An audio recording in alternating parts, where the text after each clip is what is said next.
Netflix's Blonde is a heavily fictionalized interpretation of Marilyn Monroe's life that is based on Joyce Carol Oates' 2000 novel, which fuses fact and fiction, taking numerous liberties with the truth. Let's go over the moments that strayed the furthest from reality. Did Marilyn Monroe's mother try to drown her in a bathtub? In the film, Monroe's early childhood is depicted as a very turbulent affair, mostly because of a difficult relationship with her mother, Gladys. In one of the most unsettling scenes, Gladys tries to drown Marilyn in a bathtub. Our fact check revealed no evidence that this moment actually happened in real life. The historical record suggests that it is true Gladys struggled with motherhood, owning both to financial struggles and mental health difficulties. Although, there is no evidence to back up the scene in the film which she tries to drown Monroe in the bath. Was Marilyn Monroe violated by studio chief Darryl F. Zanuck? In the movie, Monroe lands her first screen role in All About Eve, a part that she secures by submitting to rape in the office of Mr. Z, a reference to Darryl F. Zanuck, the founder and head of 20th Century Fox. It's true that Darryl F. Zanuck was known to be the Harvey Weinstein of his time. However, the real-life Monroe never mentioned Zanuck when recalling casting couch encounters. Monroe biographer Anthony Summers said that in interviews with nearly 700 people, he encountered nothing that led him to believe Zanuck had raped Marilyn Monroe. Did Marilyn Monroe have a threesome with Edward G. Robinson Jr. and Charlie Chaplin Jr.? That's exactly what the Netflix movie depicts. And not only do her exploits with the two men land her on tabloid covers, she also ends up pregnant.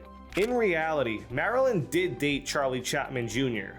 Their brief affair ended when he found her with his brother. The movie changes this to Marilyn finding Chaplin Jr. and Edward G. Robinson Jr. in bed together. Yet, neither Charles Chaplin Jr. nor Edward G. Robinson Jr. was known to be gay. Portraying the two Hollywood playboys as pseudo-porn stars who behave like incestuous siblings is a ridiculous deviation from reality. While all three of them did know each other, there is absolutely no evidence that Marilyn had a threesome with the two men.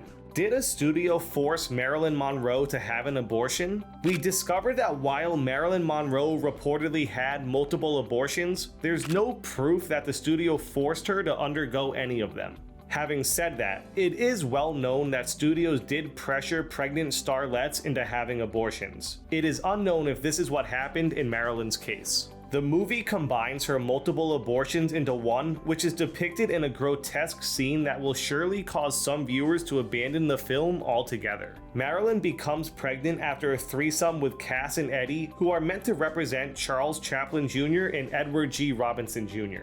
Realizing it will affect their bottom line, the studio arranges for her to have an abortion. Director and writer Andrew Dominic opts to show a close-up of the abortion by entering Marilyn's cervix, a decision that takes an already disturbing movie to a nightmarish level. Is Marilyn's relationship with JFK depicted accurately? Not at all. Just in case you started to think that the movie might be entering the territory of a biopic, the JFK scene arrives to squash that notion. Marilyn is delivered to JFK's hotel room by two Secret Service agents who at one point actually lift her off the ground and present her to JFK. The president then makes her perform oral sex on him as he watches coverage of the Friendship 7 rocket launch on his TV and listens to J. Edgar Hoover on the phone ironically scold him over allegations of sexual impropriety. He then throws Marilyn onto a bed and rapes her. She wakes up in a bed bruised and battered and is carried out again, traumatized by what just unfolded. We discovered that not only is there no evidence that JFK ever sexually assaulted Marilyn Monroe, the scene reduces their more complex real-life relationship to one where he essentially orders her as an object to abuse. In reality, Marilyn Monroe and JFK had a companionship and were sexually involved as far back as the early 1950s. The movie's skewed and ridiculous take on their relationship is so far from reality that it should have been left on the cutting room floor. And those are the 5 biggest moments that Netflix botched. Don't forget to subscribe and hit that notification bell. We have more videos just like this in the works. Thanks for watching.